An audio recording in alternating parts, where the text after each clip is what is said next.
From the Xfinity Studios at WVON. We're your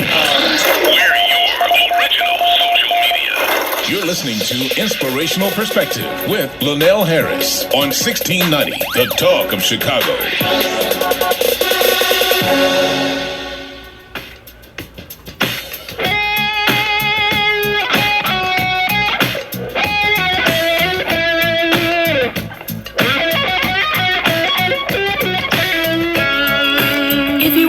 About it. Come on, let's talk about it. Change up the things you see. Open your mind to possibilities. Find your power, passion, and purpose. You know it's time for you to walk in greatness. Let's murder mediocrity. Slay your goals, live out your dreams. Best right now. Inspirational perspective. Open your mind to a better life. It's time to live your dream.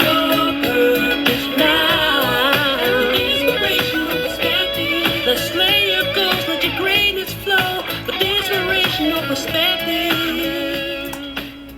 Good morning, Chicago. You're listening to Inspirational Perspective. I'm your host, Linal Harris, your very own life coach right here on WVON 1690 AM, The Talk of Chicago. Inspirational Perspective on your radio is all about murdering mediocrity and living the best life possible. So as I ask you every Sunday morning, are you living the best life possible? And this is the place to be to explore that possibility. Well, good Sunday morning, the last official Sunday of 2020. Next Sunday, we will be in a brand new year and officially in a brand new decade. And man, I don't know about you, but after the circumstances and situation and happenings of 2020, I'm looking forward to a new year. Learned a lot in 2020. And more than anything, getting ready for 2021. And that's really what we're going to be discussing today. How to get ready for 2021. And I want to answer your questions. Live goal setting Q&A. Live goal setting Q&A. And happy holidays, by the way. Hope you enjoy your holidays. Hope your families are well. And also happy Kwanzaa and Habaragani to all of those who celebrate Kwanzaa, celebration of day 2 of Kwanzaa. And I guess real quick, we can talk about today's principle because in many ways, it aligns with today's topic. Because today's principle for Kwanzaa is Kujichagulia. I had to say it slow. Kujichagulia, which means self-determination. I like that one for today. And I like that one as we look into the new year. Self-determination. Now, today's affirmation, to take this a little further, is to define and create your own course in life. And to remember that you are responsible for your actions and for your decisions. And what a beautiful way that fell. Second day of Kwanzaa, self-determination. As we talk about creating what's to come in 2021. Now, real quick before I get into today's show, and by the way, give me a phone call, 773-591-1690 with any goal-setting questions that you have. That's what today's show is going to be all about. And please don't do me like you guys do me, where you wait until the bottom of the hour, the top of the hour, and then all the phone calls come in. And then we got to rush through. We can take our time today, so give me a phone call, 773-591-1690. But a couple of quick announcements. I'm excited to share with you all. I'll be hosting the New Year's show.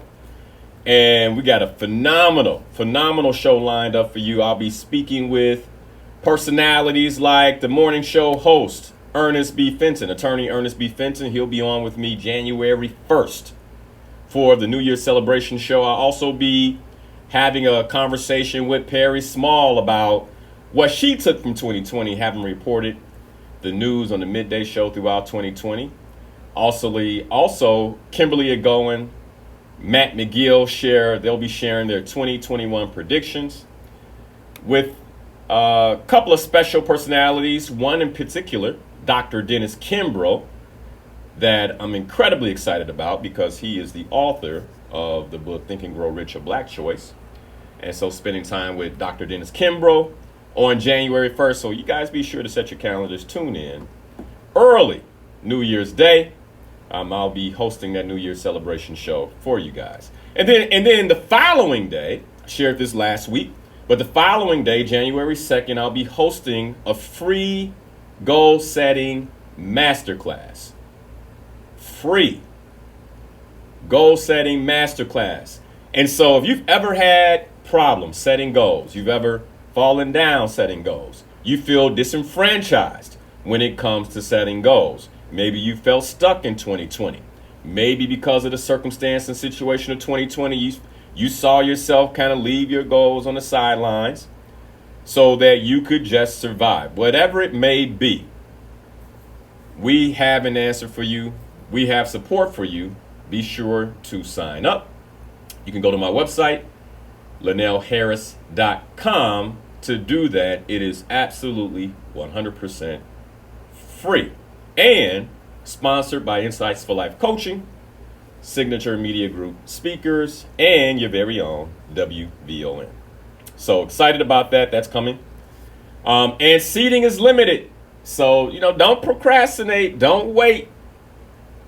And then find out that we're at capacity.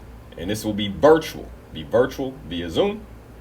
And so you don't have to leave the comfort of your living room.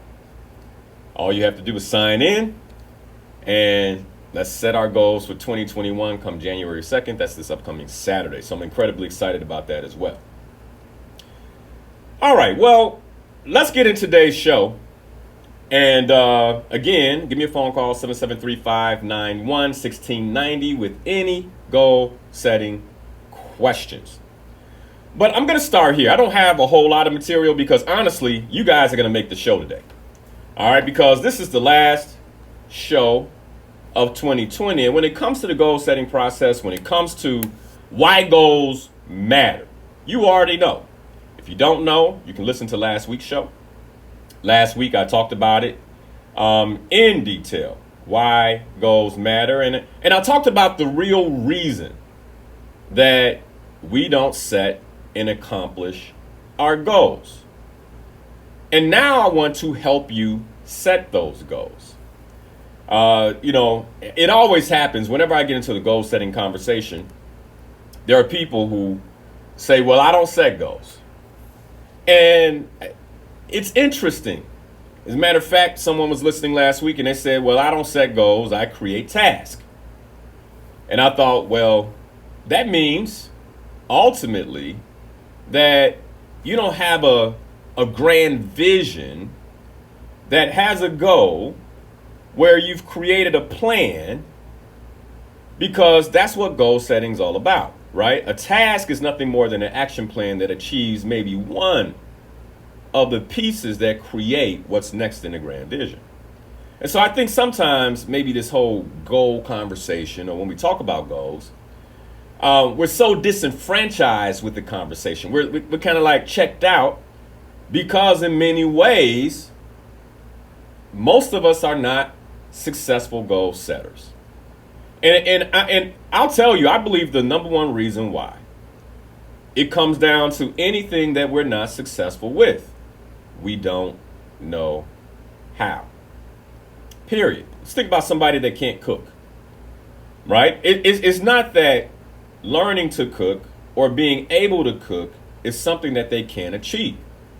It's simply that they don't understand the steps to cooking. And maybe they don't understand the steps to cooking certain cuisines. But what we do know is that they can be taught. That we do know. For those of us that can cook, for those of us that have the ability to cook, we know that at some point, this person can be taught to cook. In many ways, it's the same way with the goal setting process. And one of the reasons I'm so passionate about this is because in many ways, my entire life, everything that I've created, everything that I've been able to do, my successes, first and foremost, I owe to God. I owe to the Creator. But then it's sourced through my life's purpose, right? Which I'm incredibly clear about. We'll be talking about that on Saturday. It's impossible to talk about the goal setting process and not bring in purpose, because whenever you're setting a goal, you have to have some direction. And many times I believe that one of the reasons many of us aren't successful in the goal setting process is because we've been headed in the wrong direction. And so all of your gifts, your talents, your passions, the roles that you play in life, well, they're pointed in another direction. And then here we are, right? Trying to spin our wheels, going somewhere that in essence we weren't designed to go. And so that's another reason I believe that many of us aren't successful when it comes to the goal setting process. But back to the cooking analogy. So we all know, at least those of us who cook, we all know that anyone who is willing to learn the process, anyone who's willing to spend time understanding the process of cooking, hey, okay, you're going to put a little oil in the pot. Last night, I was cooking for my family, vegetables and some rice. My wife had already made the fish. And so you put a little oil in the pot. And then you turn the pot on. And for me, I didn't want the pot to be too hot, so I made it mid-grade, right? But it's a science to this. And then I put a little broccoli in the pot. And the broccoli was already wet. And I had it wet on purpose because I wanted it to be able to kind of steam a little bit. But real simple, right? For those of us who know how to cook. Like, okay, what kind of seasoning did you put on the broccoli, Linal? That's probably the next thing. Some of us might choose salt and pepper. Others, one of my favorite go-tos is lemon pepper. But we know there's a process to this, right? Not too much oil. You don't want to make it soggy. Just a little bit, so that way you can get that nice little char on the broccoli, but at the same time you want it to be soft, and that's why I had a little water in there. It's a science. But we learn these sciences. But unfortunately, many of us have not learned the science of goal setting. And I firmly believe that's why we avoid it. No different than someone who would avoid cooking. They avoid cooking because, well, I don't necessarily know how to cook. And when it comes down to maybe having a meal, if someone says, hey, can you throw it in a pot? They're going to avoid it at all costs. You know what? I don't cook. They'll make excuses for why they don't cook. They'll make not cooking look cool. Because that's what we do as human beings. We put on masks. We put on masks, especially in the areas where we have insecurities. So, this morning, I want to help you with this science. What questions do you have? Now let me say this. When I'm talking about questions, right? It's important that you understand that making the phone call, and by the way, most of the time by now the lines will light up. But making the phone call to discuss something you're going to create is not your average phone call. It's not your average phone call. And the reason is because whenever we're creating something, we immediately begin to push against a force. And that force is what Stephen Pressfield calls in his book, The War of Art, resistance. Resistance. Immediately, any creator, any creative understands this force called resistance. Because once I have a vision, and once I know what it is that I desire to create, once that picture becomes clear, the moment I begin to lean into it, I'm going to be met with an equal amount of pressure pushing me away from it. And this is very important to understand, because this is another reason many of us are not successful with our goals. As a matter of fact, one of the things I've heard from individuals I've had the opportunity to talk to, individuals I've had the opportunity to support, is that, hey man, it must not be meant to be. If I set this goal, or if I said I'm going to do X, Y, and Z. As a matter of fact, a young lady who we've gotten to know each other very well. I would say even friends. I can recall this. I'm not going to say her name, but I can recall she had made the decision to go to Ghana. She probably knows who she is now. She's listening. And she had made the decision to go to Ghana with the rest of us, and she had ran into a lot of resistance. One, trying to find her passport, trying to meet up with the person on my team who was handling a lot of the administrative parts of the trip.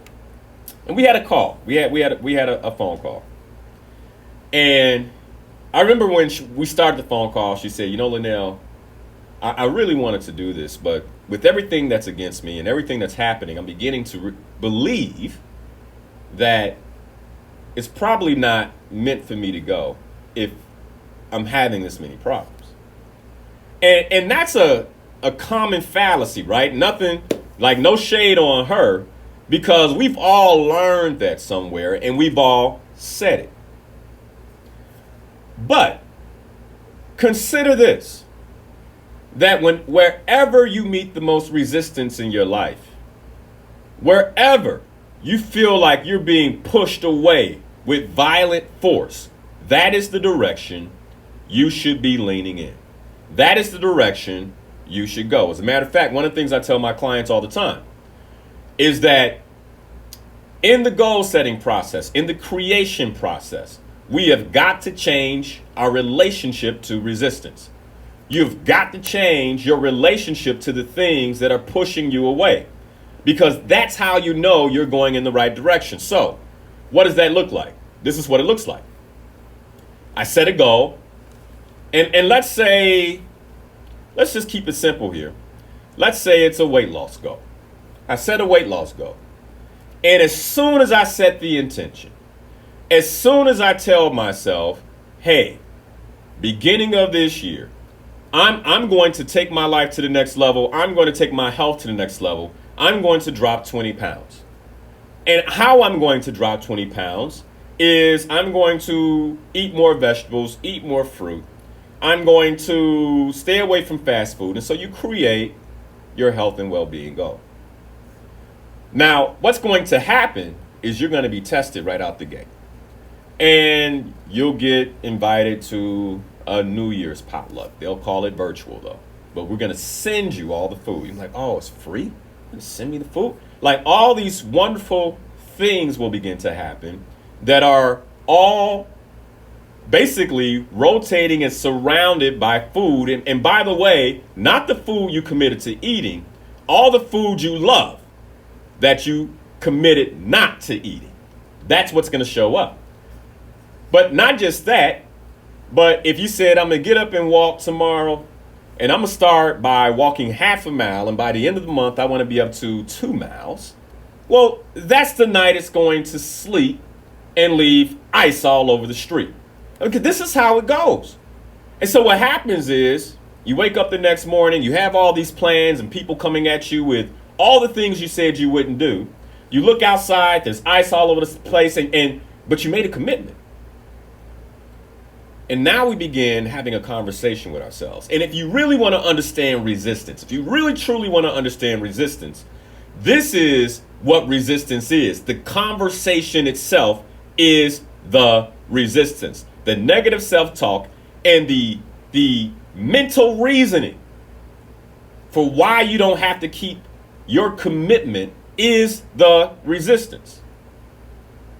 So what happens? You begin to have a conversation with yourself. Oh my. Well, it is ice on the ground and I don't want to slip and fall. And I know I said I would go out and walk, but it must not be meant to be because, well, the good Lord wouldn't have let all this rain fall and turn into ice. And so we start rationalizing the commitment that we made away. We start rationalizing it away. And as we rationalize it away, the goal, the vision that we had, slowly begins to dissipate. And then here's what happens. A month or two later, we step on the scale. And we realize instead of losing the weight we said we would lose, and maybe at this point it should have been 8 pounds or 10 pounds, we realize we gained. And then we tell ourselves this story. We say, goal setting doesn't work. Why do I even try? Because every time I go after a goal, I feel like I'm worse off. And so then when conversations like this happen, when someone says, what's your goal? We feel fully empowered in the statement, but I don't set New Year's goals. I don't set New Year's resolutions. That's not what I do because they don't work. And that's the furthest thing from the truth because they do work. The problem is most of us don't understand the science. And most of us don't really know how to set a goal. Now, that's a big statement. To say that most of us don't understand the science and most of us don't know how to set a goal. But again, I want you to think about something. When you know something that you know it. And many of you listening right now, you have an expertise. You have something that it is that you do every day that you know you're good at. And there's a science to that thing. And many times people may watch you do whatever it is that you do and they like, how do you do that so quickly? How do you do it so well? Well, you've perfected the science. It's no different in the goal setting process. It's no different. And there is a science. And in many ways, I feel blessed that I've had the opportunity for, at least in my life, to perfect this science. Why do I say that? Well, because there's not a goal that I've set that I haven't had the opportunity to achieve. Every goal that I put in front of me, I've been blessed to achieve it. But how? That's the big question, right? How? Because I understand the science of goal setting. But not just that, but I've dedicated my life to understanding this science. I've dedicated my time to understanding the science. My passion is all about not just understanding the science, but helping others navigate their way through their goals as well. So, one of the number one reasons, and by the way, again, give me a phone call. This is all about you guys today. I'm just freestyling right now, not even looking at notes. 773-591-1690 for any goal setting questions. But here's what I want to say. Why is it that then we set goals we can't achieve? Well, first, I believe that most of us are not fully acquainted with ourselves. And because we're not fully acquainted with ourselves, what happens is this. We set a goal, but then I begin in many ways working against the goal. Now you might say, well, Linal, why would a human being set a vision, set a goal, and then themselves be the one to sabotage said goal? Well, in many ways, it's our psychology that does this. Let me explain. all of us have what is called in many ways a survival mechanism. And that survival mechanism's job is to keep us from creating drastic change. Hold on, let me back up, because I said drastic change. Not just drastic change, but any change. Our survival mechanism is a part of how we are wired, right? It's actually run by the amygdala part of the brain, right? So when you think about the brain, there are two that, there's a lot of functions, but I want you to think about the two major functions right now. You have the amygdala, which psychologists and neurologists would call the reptilian part of the brain. Why do they call it the reptilian part? Because this part is bent on survival. And by the way, it's if you kind of rub the back of your neck, it's right there, right above the stem of your spinal cord, where your skull and your spinal cord connect. It's right there. And all the nerve endings that come into the brain, all the nerve endings that send messages across the body, that blood has to flow past the amygdala. Now, this is important for you to understand, because the other part of the brain that we want to discuss is the neocortex, right? This is where your executive functions come from. This is where your vision, right up here, where your vision comes from. When you set the goal was set from the neocortex. But what happens is our survival mechanism that keeps us from wanting any change is run by the amygdala. And so anytime you create a brand new goal, anytime you say, hey, I want $1 million. I'm going to generate $1 million in my business. And if you haven't done that before, that would be a change. Well, the amygdala says, hold on a second. And by the way, I'm kind of theatricizing this. But this is what happens. The amygdala, this part of your brain, this is a part of you, then says, now wait a second. What do you mean you want $1 million? We can't handle $1 million. That would create lots of change.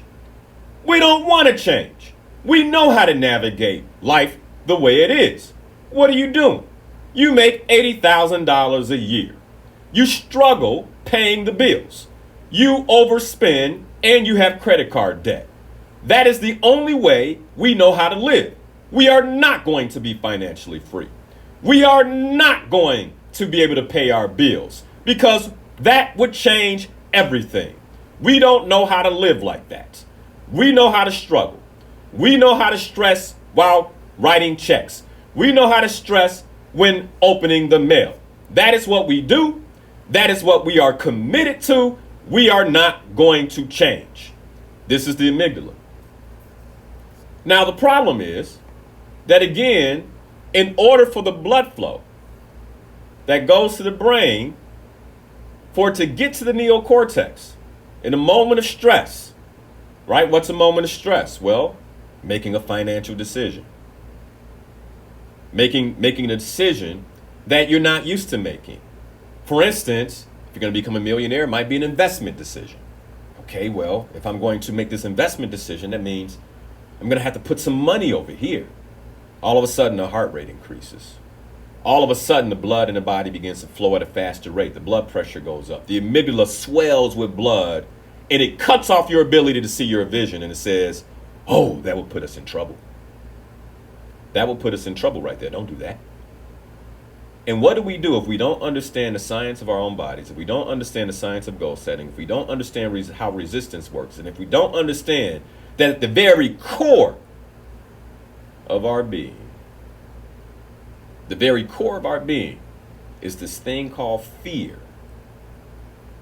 And all we do in our lives is try to avoid the things that we're afraid of. If we don't know that, then that opportunity, that investment opportunity that could very well be the vehicle to get us to our vision, will turn away because we're scared.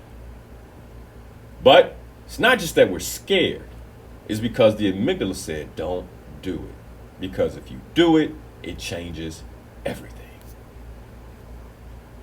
And so what happens is, because we don't understand our own biology, because we don't understand our own psychology, often we set visions that then we spend our time working against.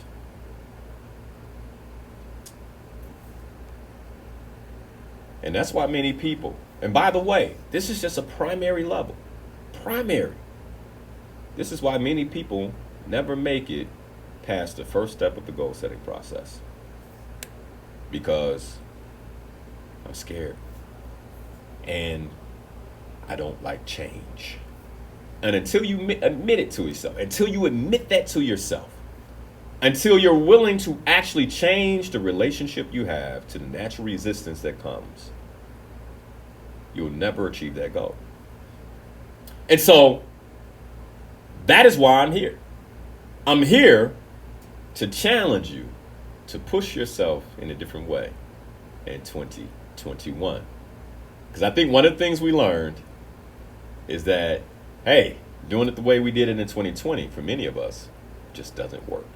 All right, we got a phone call. Matter of fact, it's my brother. Let's go to line one. Quentin, what's going on, bro? What's going on, man? How you feeling this morning? I'm well. I wanted to help get these calls jumped off for you and potentially help spark some conversation. I think when it comes to goal sets, man, I think a big thing that folks struggle with is once they actually start driving. You know, let's go back 15 years when we didn't have GPS and we were stuck on MapQuest. Yeah. And you plug in your destination, like, hey, this is my goal. This is where I want to go. You print out the directions and you hop on the E-way. Mm-hmm. But then there's a detour. Then there's, you know what I'm saying, oh, there's traffic. There's something going on. And you got to navigate around that. A lot of times people don't know how to ask questions and ask the right ones when they get to that particular point, because it's going to happen inevitably. Yeah. And so I think really helping people ask the right questions. John C. Maxwell wrote a book, Great Leaders Ask Great Questions.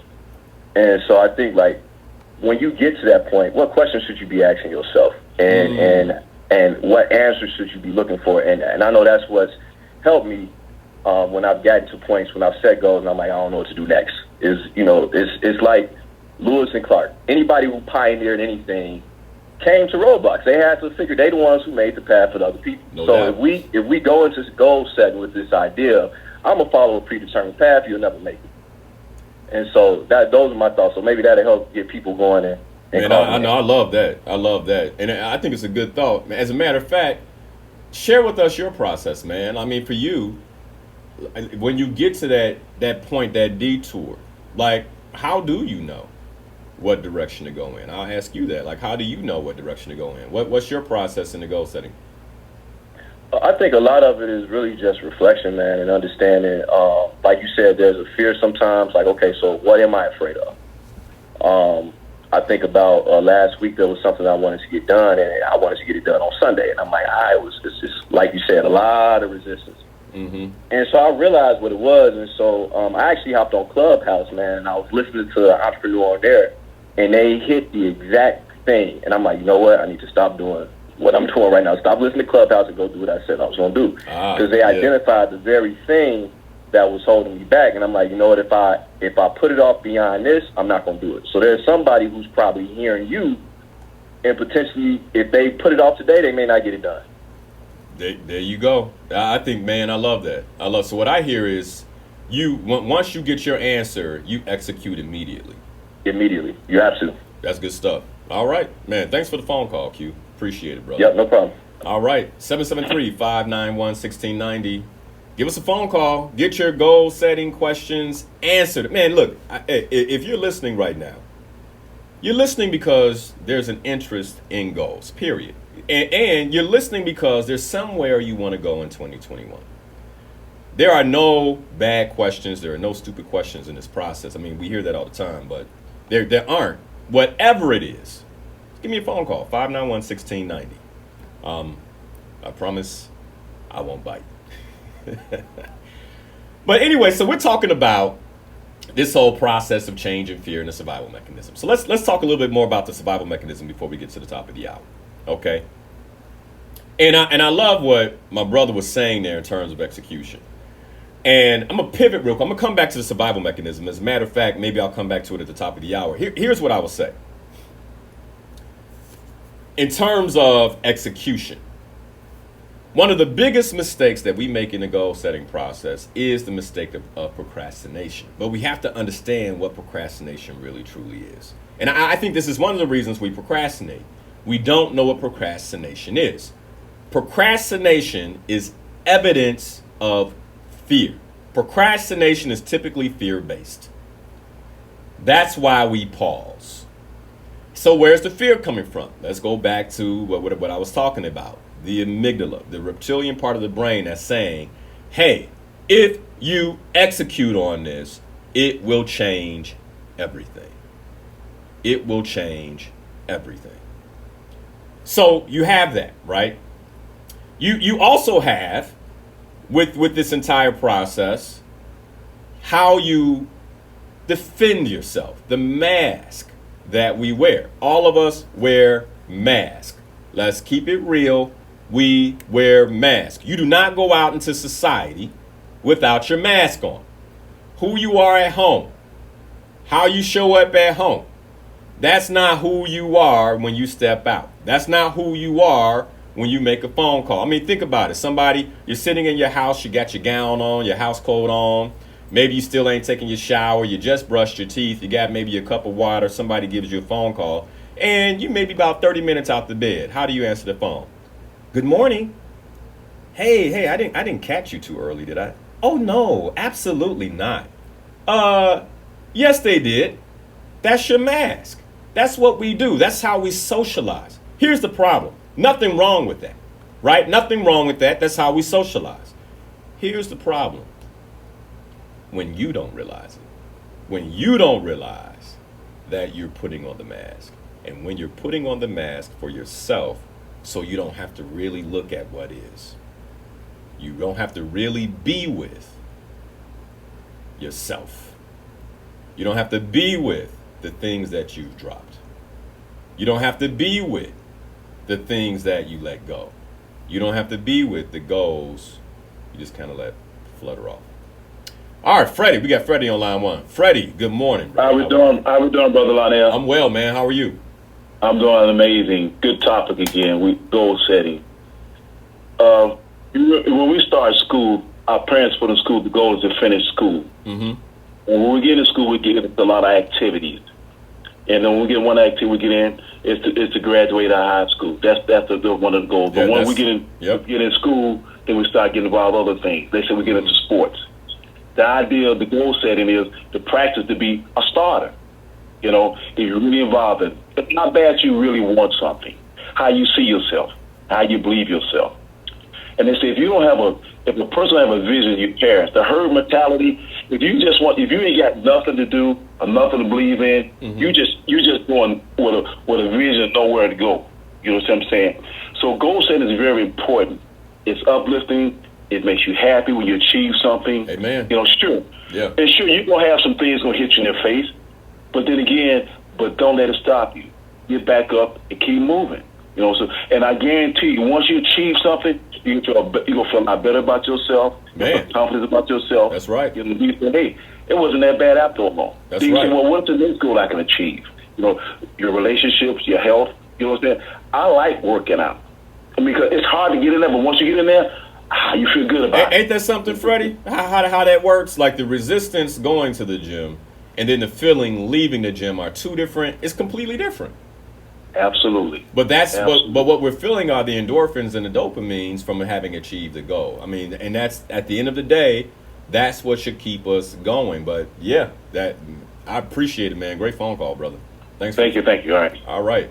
Freddie Jackson, one of our Slay Your Goals members. All right, let's go to Sale on line 2. Good morning, Sale. How are you? Good morning to you, and good morning to Freddie Jackson. I'm in the process of eliminating one of the points that I've been procrastinating on for some time, and that writing my 275-word essay to be submitted to WVON with the hope that I will be allowed to read it. And it's, again, in regards be a commentator. Cleaning up. The other is that I have been in pursuit or casually throwing out that I'm looking for a faithful Bathsheba. Okay. As you know, Bathsheba was supposedly so fine that King David had to have her. Yeah. All right. Yeah. Yeah. And she was the mother of Solomon. The mother of Solomon. Mm-hmm. But more important than that, she was initially the wife of Uriah. Yeah, true. Well, you don't want Bathsheba that way, do you? I'm sorry? I said you don't want your Bathsheba to come that route, do you? Well, that's why I'm saying I want a faithful. Okay, I got you. All right. Bathsheba. I want to find as Bathsheba was, whose name was spelled Bathsheba. Now, how in the hell did she come up with the name Bath in her name?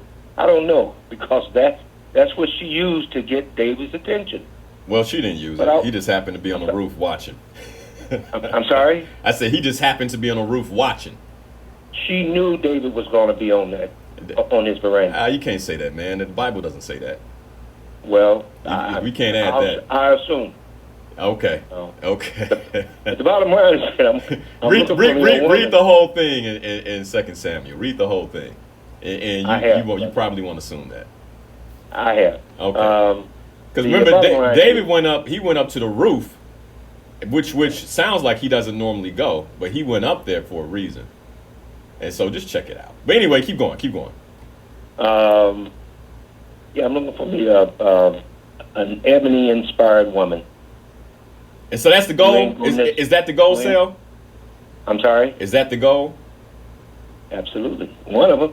So let me ask you this, because you mentioned, we got only a little bit of time left. You mentioned that you wanted to write a 275-word essay to WVON, and you're looking for your Bathsheba. You're looking for your wife. Yeah. Okay. So what's getting in the way? What's stopping that? Oh, procrastinating. Just been talking about it. I haven't been serious about it. Okay. Have you set a deadline? Have you said I will have this 75 word commentary finished by? Have you set a deadline? Oh, that's done. I started this morning at 6 o'clock. Okay, so you already done it? Yes. Actually, I've written 592 words, and of course, so now you have to, cut it down. So now you have to edit it. Sure. Okay. All right. So by when will it be edited and turned in to WVO? Today. It'll be done today. There you go. All right. So that one's handled. Now, what about the relationship? By when will you be in a relationship? Because, by the way, one of the reasons we have goals that can go on for a long time is because we don't time stamp it. We don't time bind it and say this will be handled, this will be done, this will be created by. So by when will you be in a relationship with a beautiful ebony woman? By my birthday, May 9th. There we go. And so now your job, Sel, is to take actions that are aligned with that declaration, brother. All right, man, I gotta close out the top of the hour. Thanks for the phone call, Sel. All right, man. Well, hey, when we come back, we'll be taking more questions around the goal-setting process, live goal-setting Q&A, right here on Inspirational Perspective with Linal Harris. Phone number 773-591-1690. Give me a call now so we can get queued up. And when we come back, more about the survival mechanism, more about why our fears are the main resistance in the goal-setting process and how to overcome those fears. Keep listening. You're listening to Inspirational Perspective. I'm your host, Linal Harris, your very own life coach. Right here on WVON 1690 AM, the talk of Chicago. Don't change that dial. We'll be right back.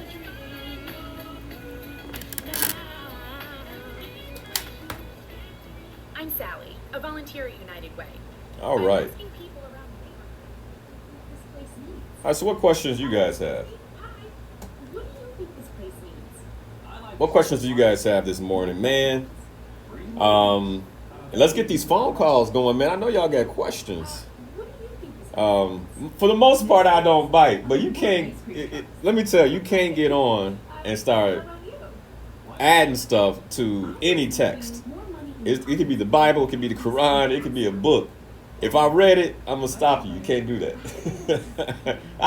Here's the thing, man. I don't want people to walk away and say, oh, I heard X, Y, and Z on Linal's show. And so that's why, for the most part, I promise I won't bite. But when Sale added stuff to the Bible, I'm like, you can't do that, man.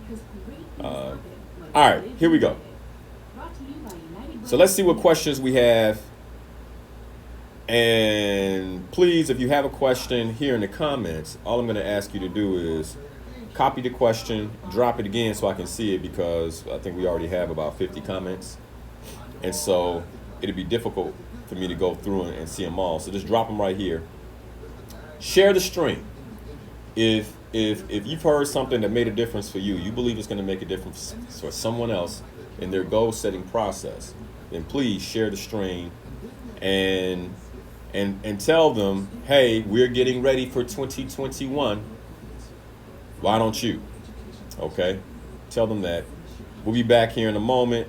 You don't want to miss the rest of the survival mechanism. This is one of the things I spend quite a bit of time teaching to my clients, because the more you understand about yourself and the more you understand about why, in many ways, we do the things that we do to ourselves, the better you can navigate yourself in the goal setting process. Because I'm going to tell you, man, your biggest enemy when you're looking to create something powerful in your life is going to be you.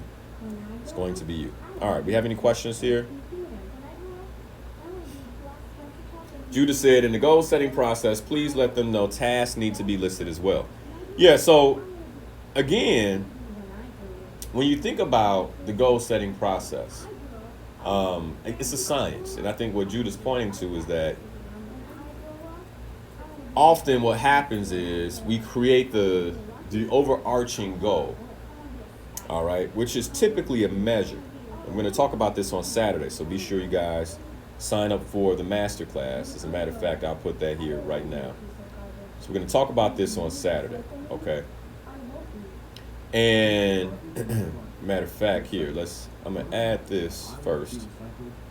And so you guys know, if you haven't already, please check out the Coach Linal Harris page. All right, so I'm gonna put that in, and then I'll put in the information for the goal setting class right here, and I'll pin that. All right. Okay, let's get to these questions. All right, so I saw, but back to what Judah was saying here, the goal setting process. Most of us, the statement we're reading every day is something we want to do, which brings no emotion. And so we don't feel connected to it. Because we don't feel connected to it, we typically forget. And so I'm going to teach on Saturday how to set a statement that actually arouses you, okay? The other thing, give me 1 second here. Computer's going to go out. The other thing is, then after you set that, you have your measures. And many people mistake the measure for the goal itself. It's just a measure. And this is what's time bound and says exactly what you're going to do. And then from there, you want to set reverse milestones and then on to the action plan. I think that's what Judah's pointing to. The action plan, which I say you only create your action plan once a month. And the action plan is based on the goal itself. And so that's what he's pointing to with the task. And so good call out there. Adrian, how do you fight procrastination? How do you fight procrastination? Give me 1 second, guys, while I do this. I need to plug something up I forgot to plug up real quick. All right, so how do you fight procrastination? First, you got to recognize that it's procrastination. You got to be aware, okay? Second is that once you know that it's procrastination, you got to move when motivated. I saw a comment when we were going, somebody said, I think it was you, Adrian, said, I thought procrastination was more about a lack of motivation and discipline. Well, it is, but it's sourced by fear. Most procrastination is sourced by fear. Give me 1 second. Oh, that's the other speaker. And so, because most of it is sourced by fear, you have to get present to what you're afraid of. And executing in the moment is how you fight procrastination, man. All right, give me 1 second. Monday through Thursday, 6 p.m. on the Talk of Chicago, 1690 WVON.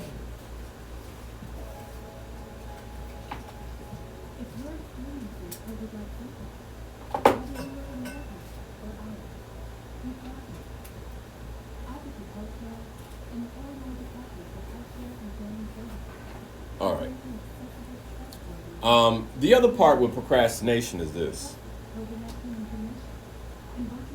Procrastination typically comes in the face of a commitment, right?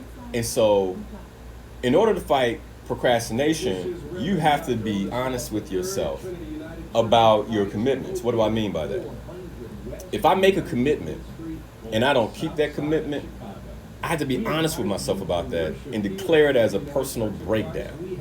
Okay, one of the things we're going to talk about on Saturday as well is personal integrity and what breakdowns are.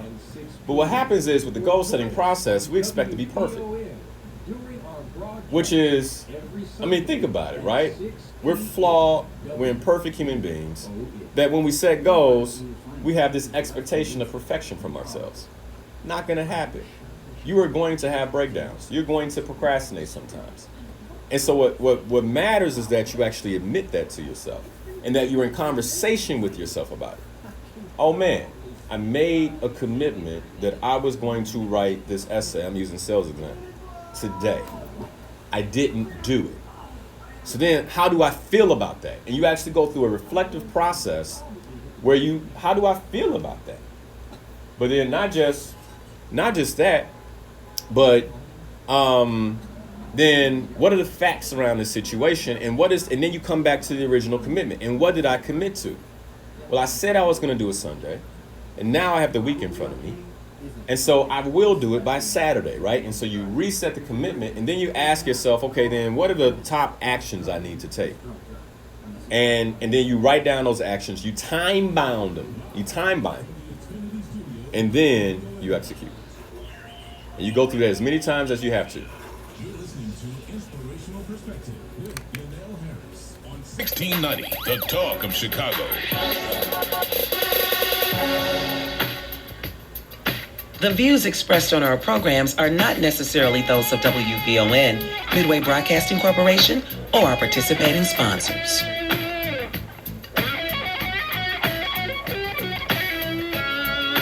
If you wanna be about it, come on, let's talk about it. Change up the things you see. Open your mind to possibility. Find your power, passion, and purpose. I see the question here, it's time for you to walk in greatness. Let's murder mediocrity. Play your goals, live out your dreams. Now, inspirational perspective. Open your mind to a better life. It's time to live your dream. Now, inspirational perspective. Let's slay your goals, let your greatness flow. With inspirational perspective. All right, we're back. You're listening to Inspirational Perspective. I'm your host and life coach, Linal Harris, right here on WVON 1690 AM, The Talk of Chicago. Well, we've been talking goal setting going into 2021. And ultimately, the idea is to make sure that we are ready.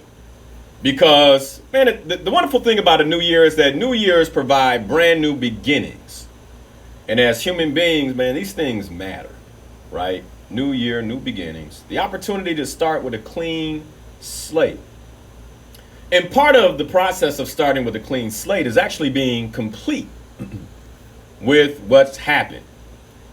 And so one of the other things that's necessary for us to be successful in the goal setting process, and I'm slowly getting here, is that we can't be lugging baggage from incomplete goals from 2018, 2019, and 2020 into a brand new year and not expect all that baggage to slow us down.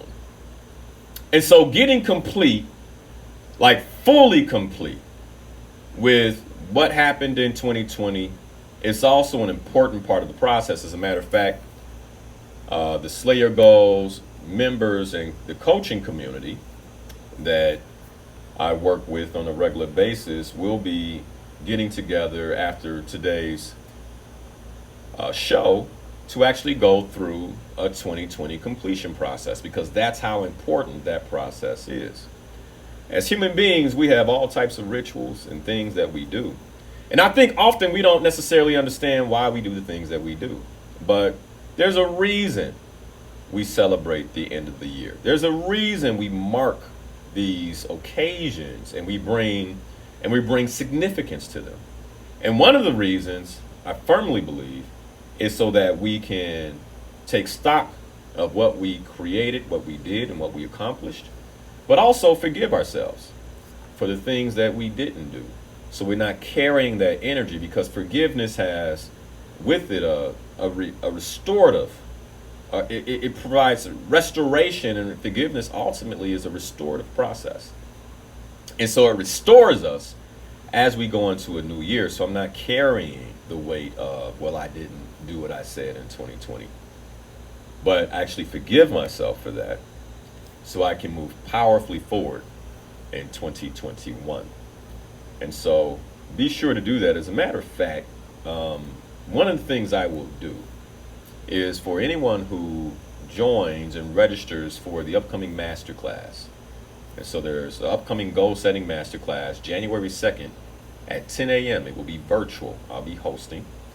And you can register at linalharris.com. For anyone that joins, I'll make sure that you get my 5-step completion framework so that you can ensure that you are fully complete from 2020. And I think all of us need to get complete with 2020. All right. So, got a lot of good questions here on Facebook. By the way, we're streaming live on Facebook. You can go to facebook.com/Linal Harris to join the live stream this morning. And got a lot of great questions, was answering questions over the break. And I want to get to some more of them. Again, give me a phone call if you have any goal setting questions, 773-591-1690. But before the break, I was talking about the survival mechanism. And I want to make sure I bring this full circle so you all really understand what you're fighting against in the goal setting process. So at the core of who we are as human beings is fear. All right. And because of that, all of us wear a mask. I don't care if you say you don't, you do. You do wear a mask. All of us wear a mask. There are only few human beings who don't wear masks, and typically they have what we might call an affliction, right? And we might say, well, they don't have it all. That's what we'll say. Or, they're autistic or whatever you want to call it. But for the rest of us who have normal neurological functions, we've learned that in some way, tempering who we are, how we show up, wearing a mask is part of how we are successful and how we are accepted in society. That's why we wear the hairstyles we wear. That's why we wear the clothes that we wear, whether we say it's authentic to us or not. It is a part of our mask. Okay?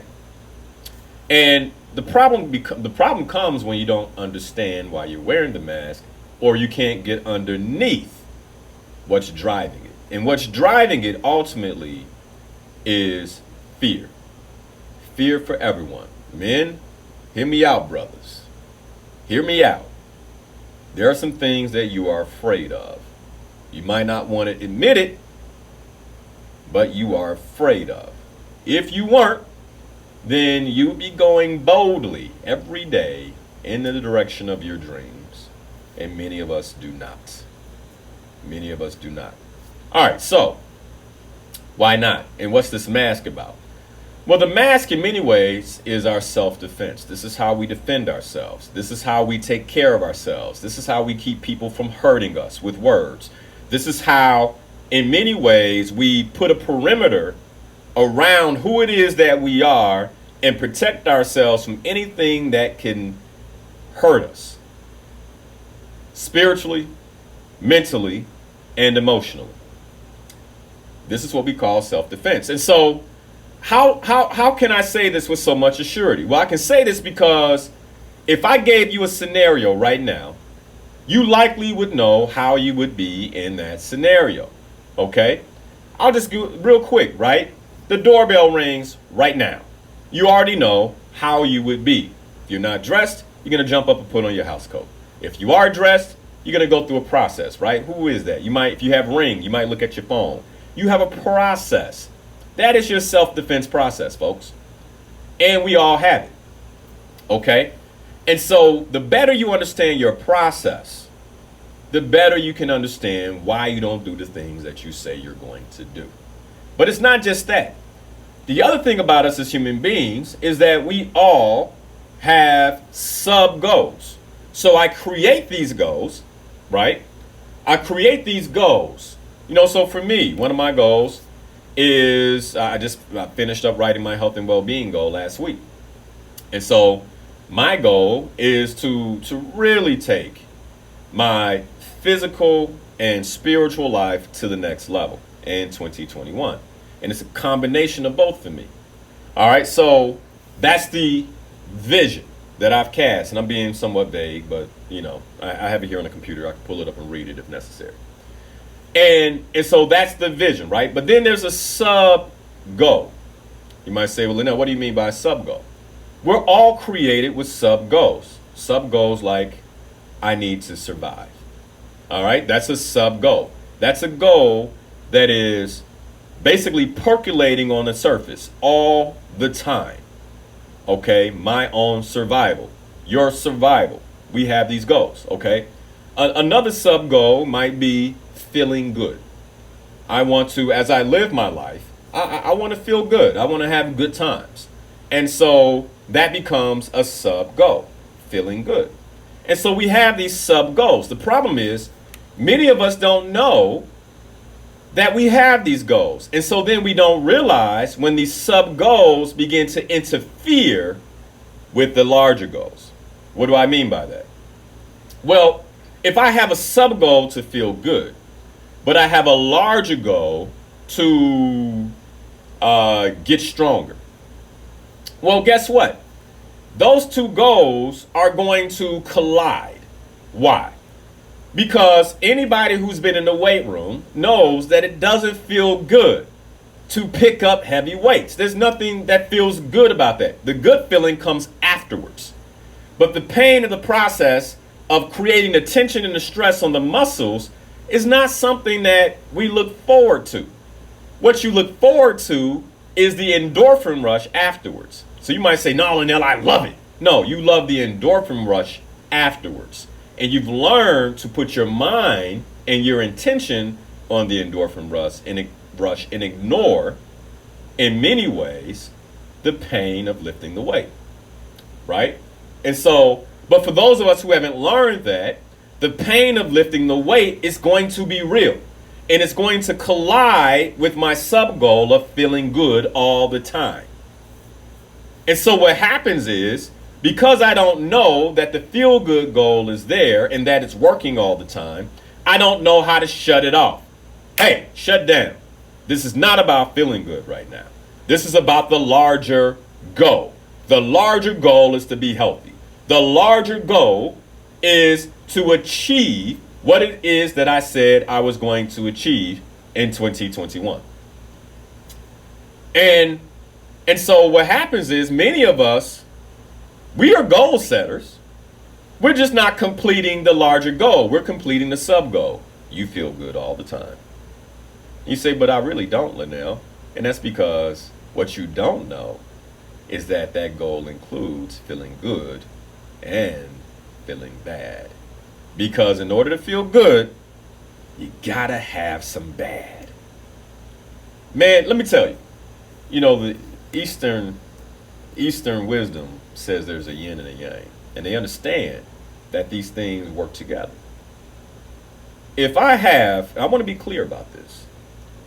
If I allow my sub-goal for feeling good to run the show, I'm going to get an equal amount of bad feelings. Let me say it again. If I allow my sub-goal of feeling good to run the show, I'm going to have an equal amount of bad. Why? Because that is the order of the universe. That's the order God put things in. It's no different. A lot of us don't realize that my capacity for sadness is also my capacity for joy. And so the extent to which I can feel sadness on the spectrum of the low, if we call it low, right? I prefer to say maybe over here than low, because sadness is a natural part of being human. But we avoid it because it makes me feel bad.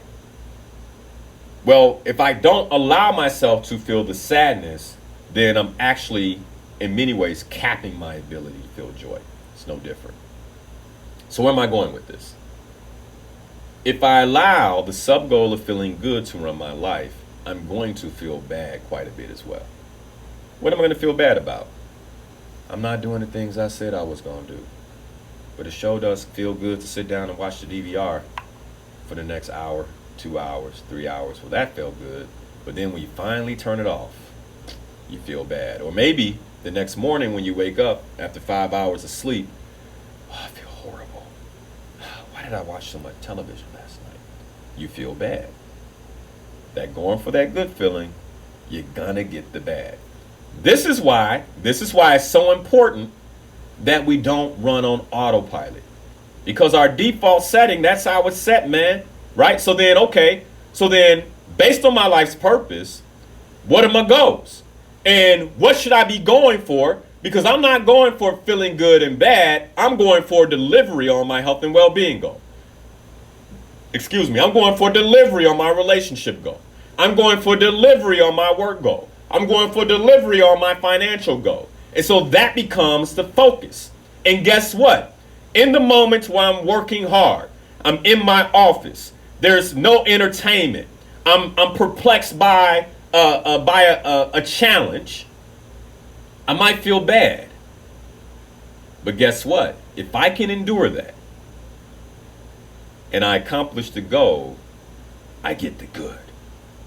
And so what I'm really trying to motivate and inspire you to do this morning is to get intentional about what you create, intentional about what comes next, get past the sub way of living, the default way of living, and create what's next in your life. Because you're going to feel bad sometimes, and you're going to feel good. I prefer to feel good about the things that I'm creating in my life, not by default, and feel bad on the way there. What do you mean feel bad? Feel bad in the gym when I'm leaning over trying to catch my breath. Feel bad in a difficult conversation with my wife that I'm having because I want us to be closer and more connected.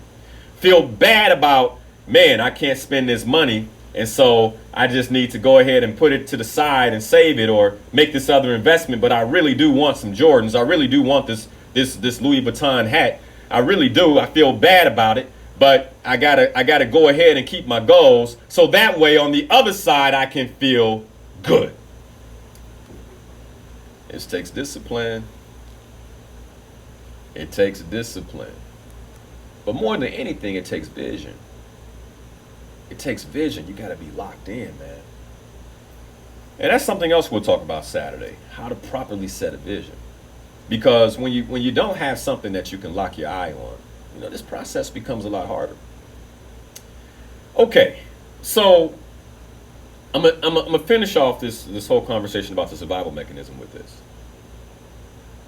One of the reasons why I believe some people don't set goals is because in life we have these what I would call magical moments where you just happen to stop and grab a breakfast sandwich this morning.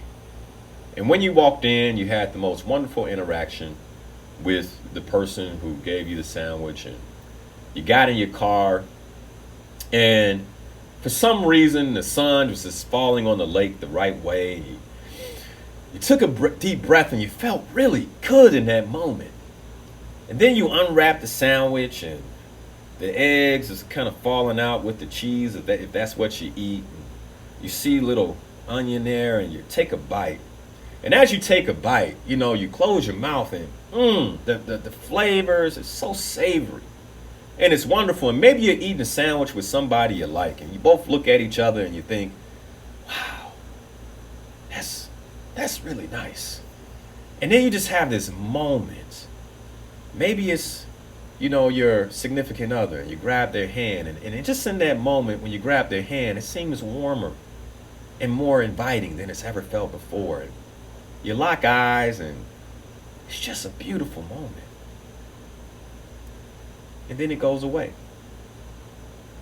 And what happens is, this is what we do. That becomes the next goal, because then you say, hey, babe, hey, it's Sunday again. Let's go down to the sandwich shop where we got the breakfast sandwich. And let's do the same thing over again. But it's never the same. But what happens is, we've had these magical moments in our lives, and that becomes the next goal, and it becomes the next goal, and it becomes the next goal. And that's why we're always putting off what it is we're going to do, because if I can just make it to my vacation, I'll feel that way again. But then you go on vacation, it wasn't like the last vacation. You didn't enjoy it as much as the last vacation. You feel empty. Because you can't fabricate these moments. They just are. They come to us. And that's why it's important to be present, but once it's gone, it's gone.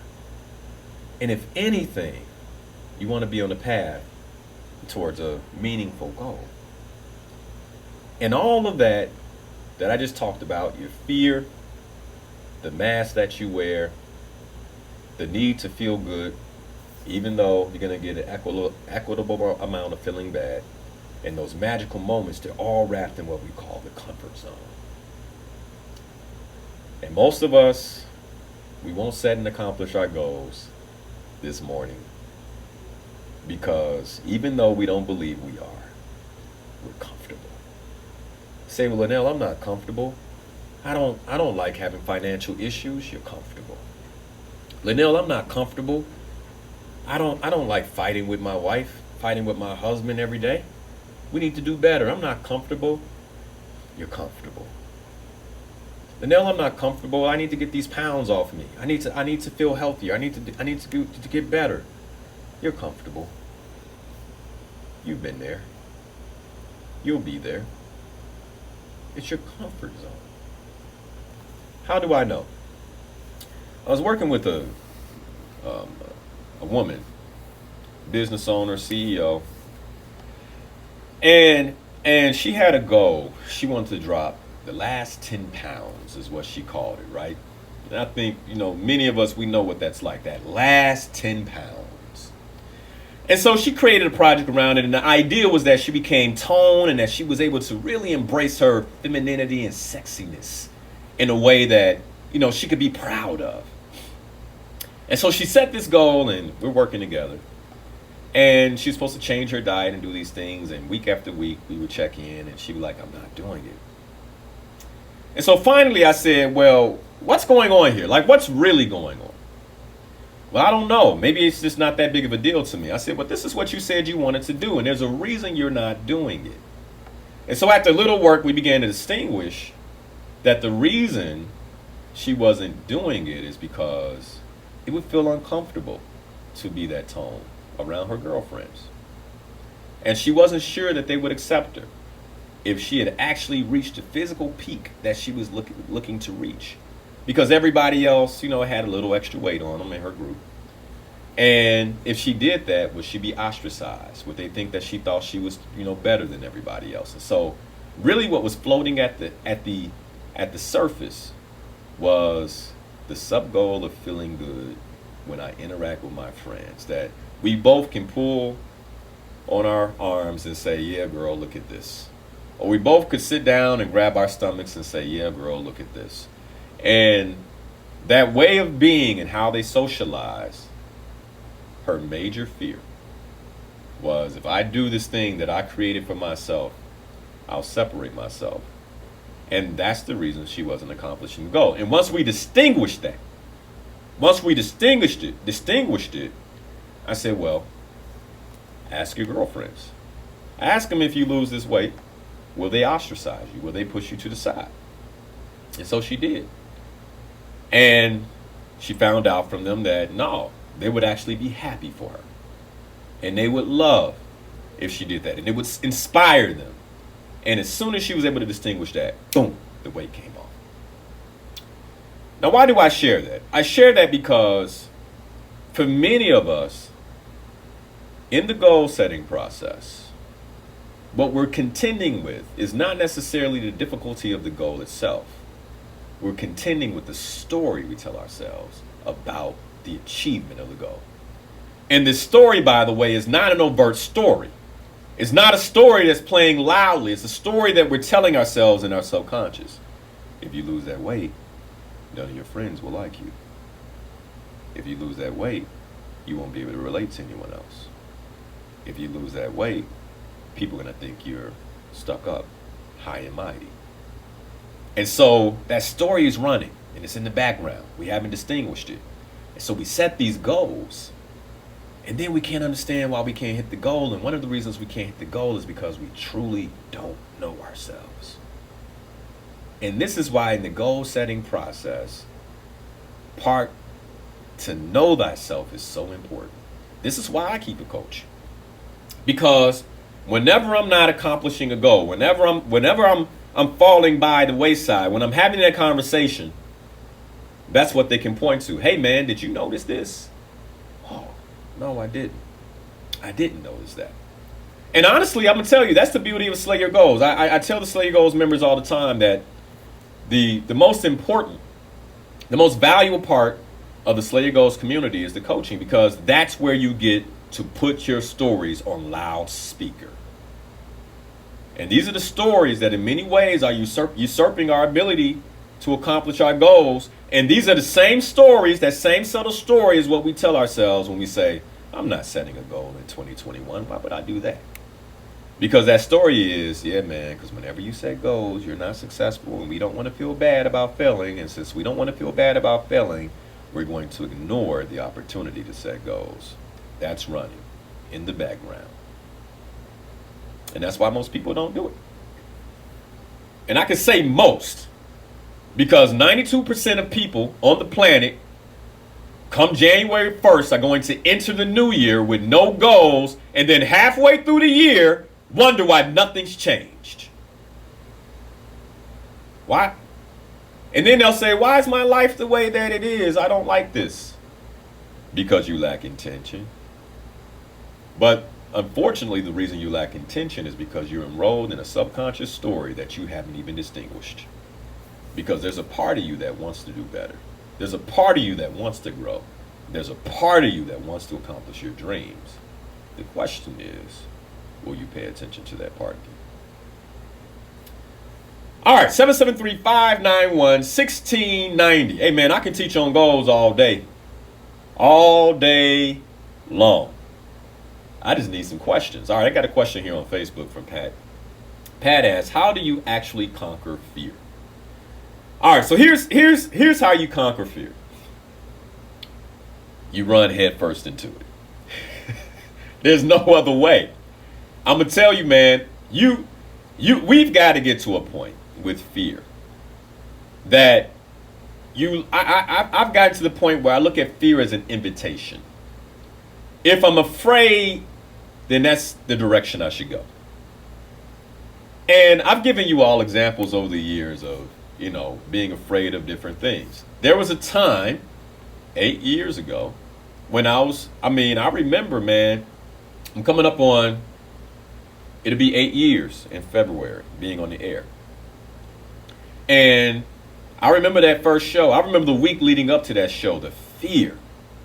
So much fear that I was ready to send Melody Span Cooper a note and say, hey, you know what? Big mistake. I don't think we should do this. Thank you for the opportunity, but it's much easier to stay in my comfort zone. And I was seriously anticipating that back then because I was afraid. The only way to conquer fear is to go head first at it. Period. Sorry, Pat. I know you appreciate the answer, but I'm not here. I can't give you answers that aren't true, man. That's the only way to, think about something that you were afraid of in your life that you're no longer afraid of. How did you conquer it? You went head first into it. I was talking to a gentleman who's, proposed, and he was talking about how afraid he was. And I said, oh, I remember that. But now I'm not afraid. Why? Because I went head first into it. I proposed. I got married. I remember my wife told me, I'm pregnant. My heart was like, I was excited and I was afraid. Now I'm not afraid. Why am I not afraid? Because I went into fatherhood head first. And I understand what it's like to be a dad of one child. She tells me she's pregnant with the second. The same thing will happen. Excitement and fear. And then I won't be afraid anymore because I'll dive into that head first. And that's the process for fear, no matter what the fear is. You talk to a warrior who's going into battle. They'll tell you, every time I go into battle, I'm afraid. Every time I go into battle, I'm afraid. It's not that they're fearless.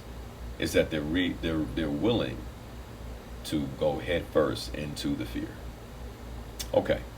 Let's see what other questions. Again, 773-591-1690. Please put your questions. Please give me a phone call with your questions. I'm reading a few questions off Facebook right now. All right, this is Krista off Facebook. She said, procrastination for me sometimes comes with being overwhelmed. Oh, the overwhelm cycle. Yeah. How do you know which task activities to decline, especially when they all line up with your goals? They all line up with your goals. Okay, so this is a two-part answer, Krista. Okay, so first, there's an overwhelm cycle. And we need to understand that most of us get overwhelmed because we have a cycle for overwhelm. So one of the things I'm going to say is what I want you to do is I want you to draw a circle on a clean sheet of paper, Krista.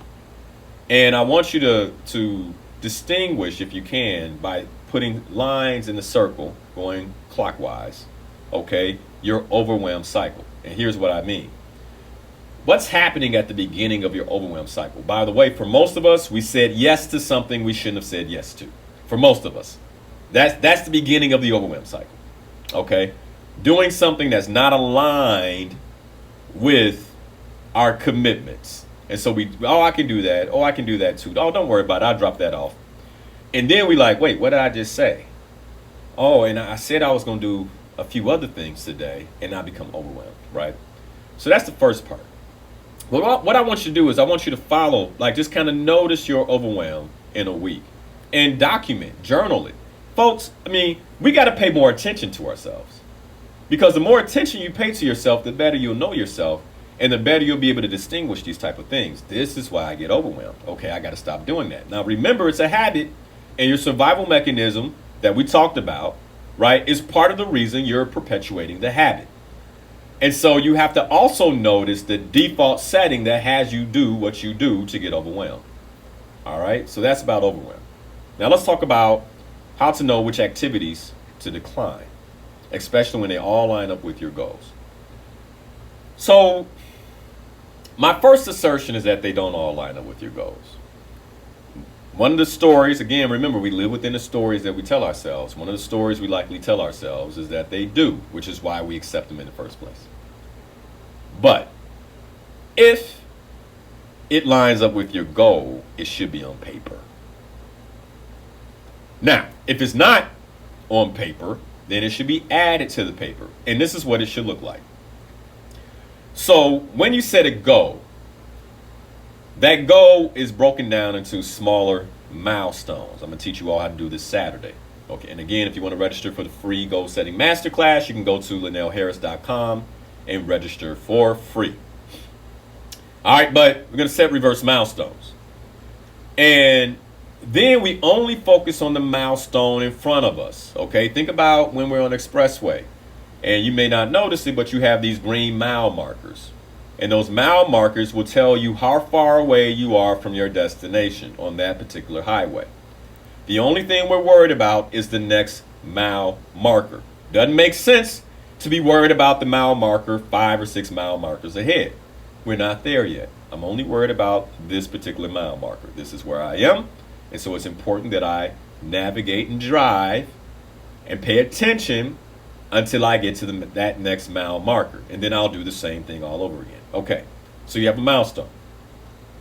Then for the milestone, what we do every month, at the beginning of the month or the close of the prior month, is we create our action plan. Our action plan, everything in the action plan should be time bound. Let me give you an example. Matter of fact, here, I'm just going to pop open a goal to make this really, really real. Okay? So here's an example. So, January.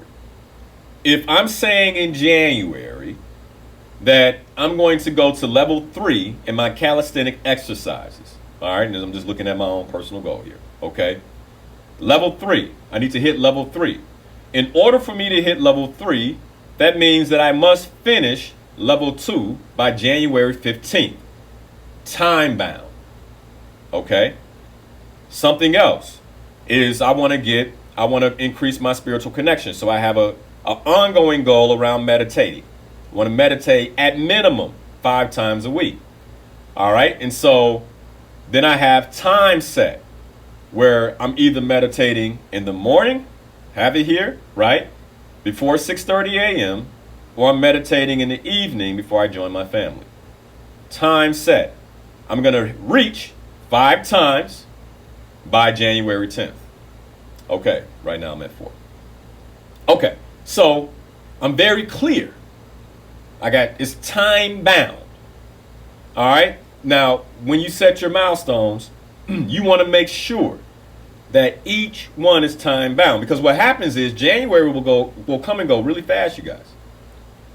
And that's how going into the first week of January, at least in my health and well-being, I have the same thing set up with my relationship, same thing set up with my work, same thing set up with my finances, same thing set up with my purpose.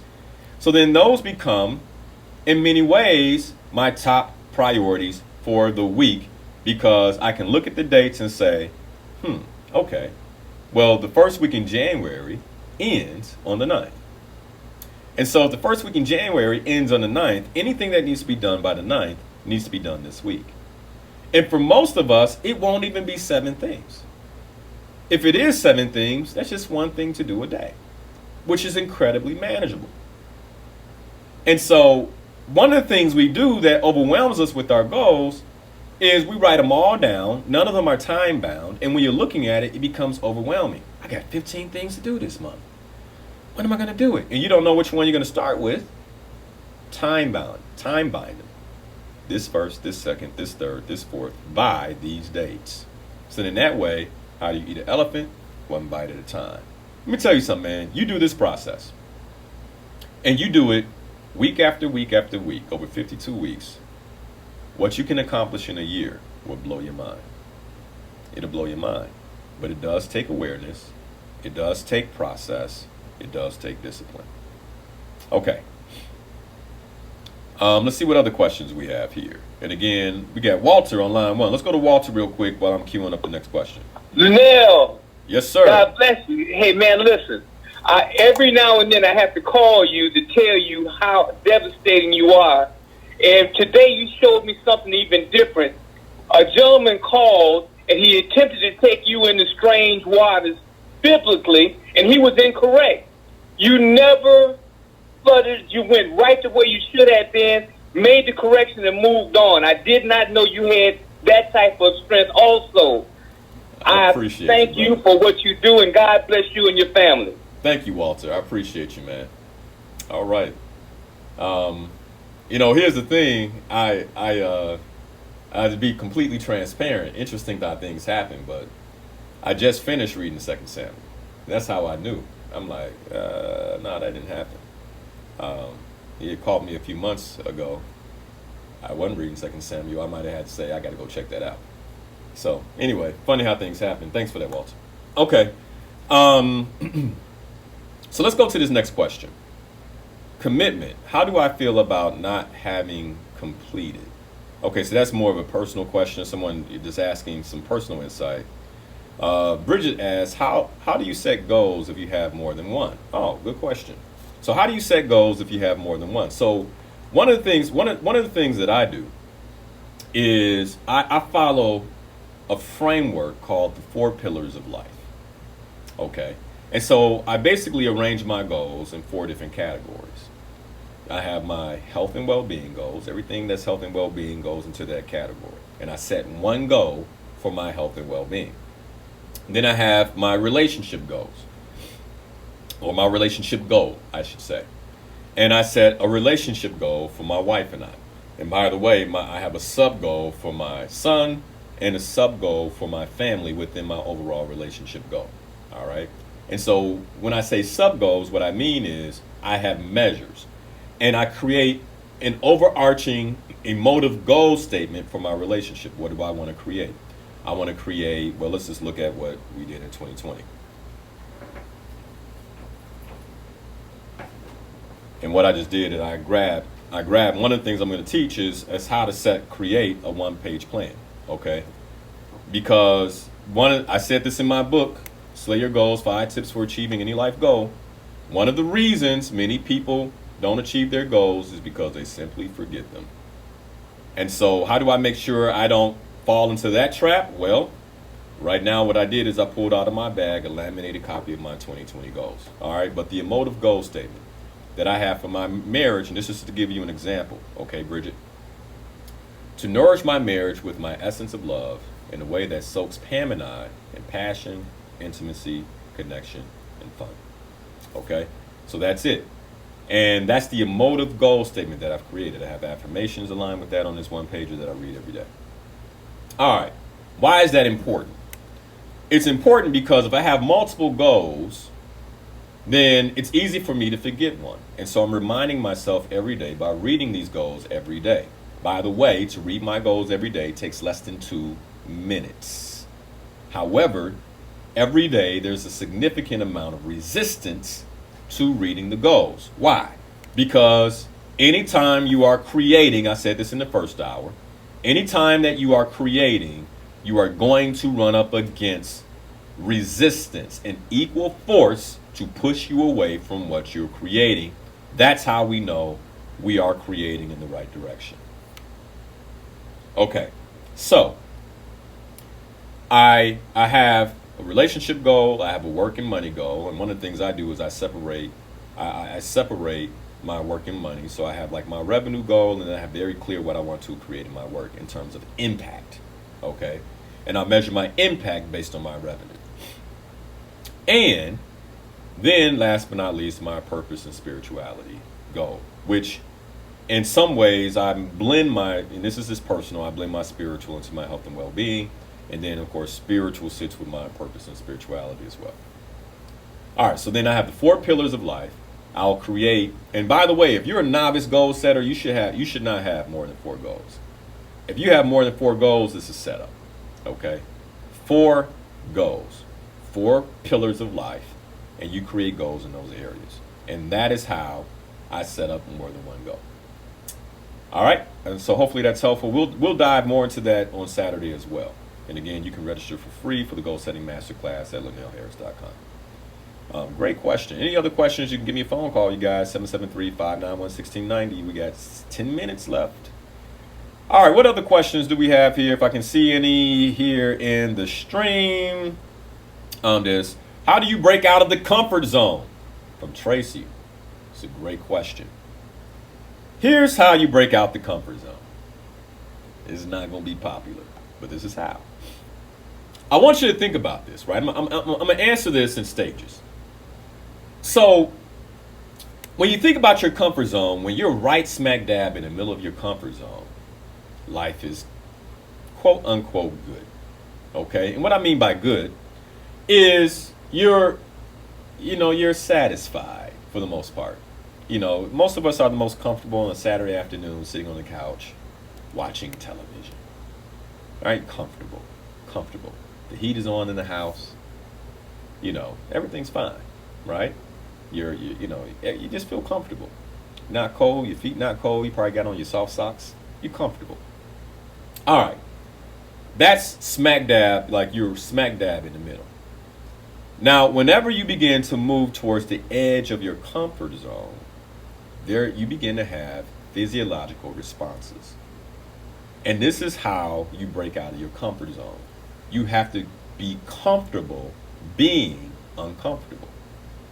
So I get to the edge of my comfort zone. And I want you to think right now about something that is inside of your comfort zone that might be outside of somebody else's. So for instance, Tracy, I don't know what's outside your comfort zone, but let's assume hosting a radio show is. All right. And so I say, hey, Tracy, going to be on vacation, and I need somebody to fill in as the host. And so I expect you to be here next Sunday, to fill in as the host for the first Sunday of the year. Well, it's likely that's going to create a physiological response in Tracy where she's like, what? Huh? What? Oh, no. Woo! Nerves. Woo. Right? That's how you break out your comfort zone. You break out your comfort zone by saying, yes, I'll do that while you're sweating, while you're nervous, while you're thinking, I don't know how in the world I'm going to do this. You lean in. That's how you break out your comfort zone. Not popular, by the way, but that's how you do it. And here's the amazing thing about the comfort zone, you guys. The amazing thing about the comfort zone is that if Tracy does that once, if she does it twice, and throughout 2021, she becomes the guest host when I'm on vacation, by the end of the year, when I say in December, hey, family going on vacation, do you mind guest hosting? She's not going to be as uncomfortable. Why? Because her comfort zone will expand into being a guest radio host. And how she performs at the end of the year versus how she performed at the beginning of the year is going to be a lot different. That is how we expand our comfort zones. Okay? That is how I've learned to host a radio show that's streaming live. I was uncomfortable when I started that. I'm comfortable now. Okay? That is how anything that I've done, I become comfortable with. You expand your comfort zone. You do it afraid. All right, we got some phone calls. You guys are doing this to me again, calling right when the show is over. Let's go to line one, Lisa. Good morning, Lisa. Good morning. Good morning. Sorry for calling late. That's all right. That's all right. What you got for me? Well, I was wondering, how do you allocate time to deal with like breakdowns and check in on your goals? For example, I was thinking about the meditation goal. The reason why one might miss that is because they didn't have time. You know, other things encroached on that time. So how do you deal with that? Do you handle those in the moment, or do you have a time each week or each day to deal with goal checking and breakdown? Yeah, so that's a phenomenal question. Stay on the line, Lisa. Don't hang up. So, phenomenal question. And here's the thing. This is why it's so important that we get in relationship with ourselves, right? So let's address the breakdown piece first. Part of how we become better at keeping our commitments is by creating the time for a breakdown. And I think one of the things that happens is we make these little small practices too significant. And what I mean by significant is, if I notice I've had a breakdown, I'll say, oh my goodness, I had a breakdown. That means that at some point today I need to address my breakdown. And so we procrastinate right away versus saying, well, I can address it right now. Why did I do that to myself? And just kind of take 2 to 3 minutes to get present, maybe journal a few things down, and get fully present to why the breakdown happened in the first place. Why put it off? Who said you need more time? Now, it might come to you in a meeting where you can't do it. And so then what I would say is then you allocate the time immediately. One of my practices is I'll put it on a piece of paper, stick it on my computer, and my first break, boom, it's handled. And the reason it's handled is because I know that's how I get back to power. And so I make it one of my priorities. And it's really learning how to prioritize yourself, which most of us aren't good at. And so it takes practice. And so you practice, and you practice. And if you mess up, you declare another breakdown, and you go at it again. And here's the other thing, Lisa. You suspend self-judgment. Because the other thing is a lot of us spend a lot of time judging ourselves when we can actually be in action, performing what it is that we said we were going to do. So that's the first part. The second part, in terms of, you asked about the breakdown, and then what was the second thing? I'm sorry. You still there, Lisa? Checking in on goals as well. Okay, checking in on goals. All right, so that's the reason why I have my one pager, because I read my goals every day. And like I said, less than 2 minutes, I can read my goals. And then typically at the end of the day, of the work day, I'll read the goals again. I used to do it before bed, but I prefer to do it at the end of the work day now, because it helps me kind of reset and plan the next day. But whatever goals you have, again, that's your life plan. There's nothing more important than your personal life plan, not even your work plan. Your personal life plan has to go first. And so you should be reading that every day. And it will take you less than 2 minutes if you have 4 goals. And just that simple practice, I can't tell you how far that will take you in being present and focused on your goals. So hopefully that supports you. All right, awesome. Thanks so much. Let's go to line 2. Sonia, good morning. How are you? Good morning. Happy holidays to you. Hey. How are you? Good. I'm good. Okay, so the goal is for me, so I have a business location. The goal is for me to open up the business location Valentine's Day weekend. So I believe that's like February the 13th. Okay. My issue is I need my pickup area to be a dual area, right? But I'm working with a small space. But my issue is I don't know what I want that to look like. Like, I'm confused as to what I want it to look like. So it's, pretty much resistance is in my way because I don't know what I want that to look like. So it's like, how can I map that out to make sure it works for me? Because I need it to work over time. I don't want to pick a look and a design and then it doesn't work and I have to do it over, so I'm spending more money. Gotcha. And so I'm trying to get it right the first time. All right, so first relax into it and consider that you're not perfect, so it's likely not going to be right. Can you accept that? That's hard to accept. No. Hey, here's perfection keeps us from taking action. Write that down. Perfection keeps me from taking action. You're not going to get it perfect, Sonia. I hate to tell you, but last time I saw you, you look like a human being, not a goddess. Although I do think you're beautiful, my cousin, by the way. All right. So, but you're not a goddess, right? And so as a result, you're gonna make a few mistakes here and there, right? You might put the sign on the wrong side, like, hey, take that sign down, put it over here. It's gonna be better over there. Yeah. Accept that there are gonna be a few mistakes, and notice how perfection is slowing down your action. And here's the thing, ultimately at a high level how it should look, don't you? Yeah, absolutely. Then execute on that. And trust that in the process, the creator's going to bring things to your mind that you didn't know. You might be moving it. As you're in the process, you're going to be like, ooh, that shouldn't be there. I'm sorry, guys. Move that table from over there to over here. But get into action, because in action is how you'll begin to see what should be the way it's supposed to be. And then guess what? If come February 13th, you notice a few things, at the launch that aren't perfect, does it matter if you're launching? Yeah. Yeah, because the goal, I just got to keep my mind on the goal. The goal is to open. That's right. Get into action. Get into action. Get into action. All right. Thanks, Sonia. All right. Thanks. All right.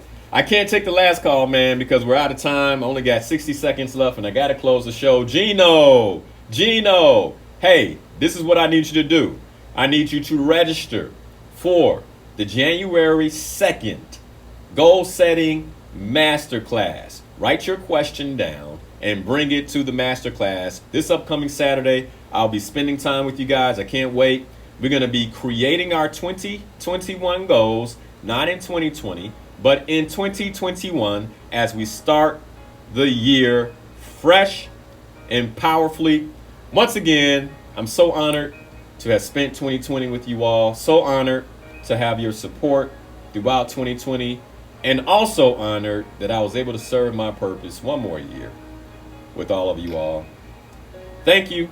Thank you. Thank you. I can't express my gratitude enough. I appreciate you all. Thank you for listening.